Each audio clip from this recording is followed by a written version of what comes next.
insonni aqli miyada olat hisoblanadi, ma'lumot to'plovchi vosita hisoblanadi.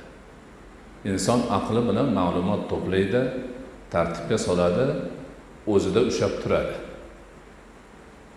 Aql insonni harakatga soladigan kuch emas. Aql insondagi ma'lumotlarning xazinasi, ombori. Insonni harakatga keltiruvchi kuch qalbi bo'ladi.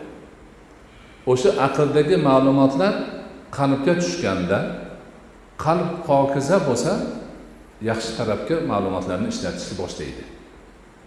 Yomon tarafini cheklaydi.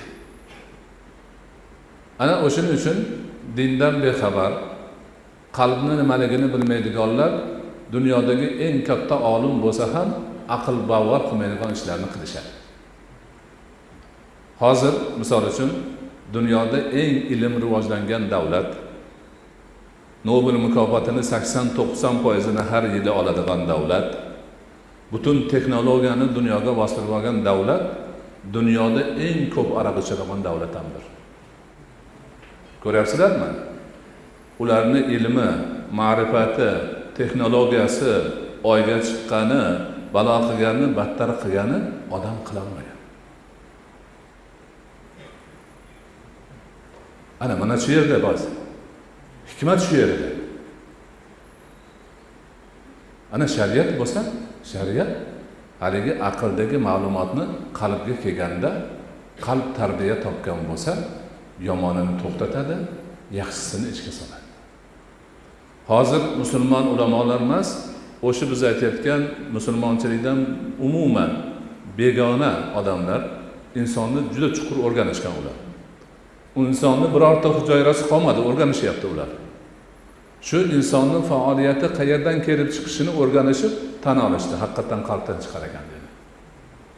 Chunki inson bo'laroq ham u yoqqa, ham bu yoqqa aql bavar qilmaydigan ishlarni qilyapti-da.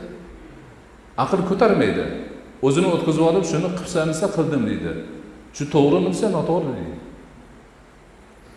Mana aroq ichadiganlar bilan o gaplashsangiz, aroqning zararini eng ko'p biladiganlar shular. Lekin ichaveradi. Nimaga? Qalbi poklanmagan, nafsi hakkalab ketgan. Nafsini kuyiga tushib qilaveradi.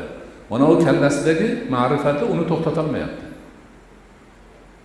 Ana diniy ta'limotlar ana o'sha insondan faoliyat chiqadigan jihoz qalbni pokizalab, to'g'ri yo'lga yurishini yo'lga soluvchi kuch hisoblanadi.